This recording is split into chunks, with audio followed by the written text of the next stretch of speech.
Popcorn tayo mga ate at mga koys. Andito nga po kami sa Tropical Yanbu para mag-enjoy. Sabi nga po sa wikang English, we are here to unwind and rejoice. Wow! At kayo na pong bahalang humusga sa aking voice. Candle.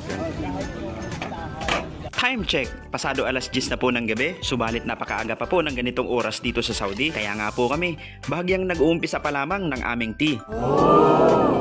Alam nyo mga koys, kailangan po yung kandila sa ilalim ng takore. Para mapanatili ang init ay kailangan dapat ang kandila ay may sindi. Ang presyo nga po pala ng isang takore ng tea ay 20.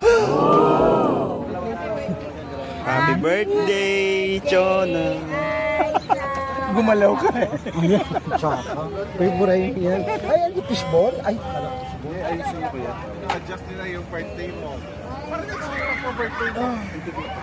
Dumating na nga mga koys ang tatlo pa naming kasama, sila Kuya Jan, Kuya Angel at Ate Chona. May dala pang 2 box ng pizza. Wow!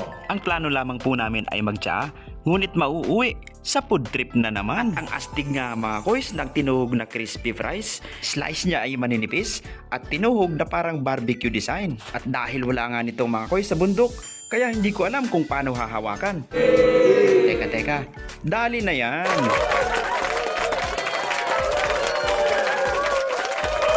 Shoutout sa mga pamilya po namin dyan sa Pinas. Chill lamang po kami dito. Ang aming location ay historical Yanbu. At parang isang pamilya na nga rin po kami dito. Patunay nga po na sa mata ni Lord ay magkakapatid tayo. Masaya tayo bilang Kristiyano. Kailangan yan kasi inalagaan ko naman sarili ko. Patuloy ang saya. Anong petsa na? Kuha na ng tig-iisa at kumain na po tayo ng pizza habang umiinom ng mainit na tsaa. Ganito lamang po kami dito mga koys sa Saudi Arabia. At sobrang nagpapasalamat po ako kay Lord dahil napabilang po ako sa kanila.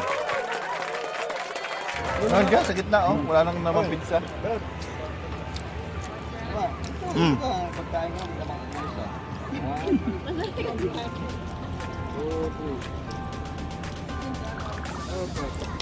Pasado alas 11 na at nag-order pa nga po ng french fries sila. Sa amin pong samahan ay talagang umaapaw ang grasya.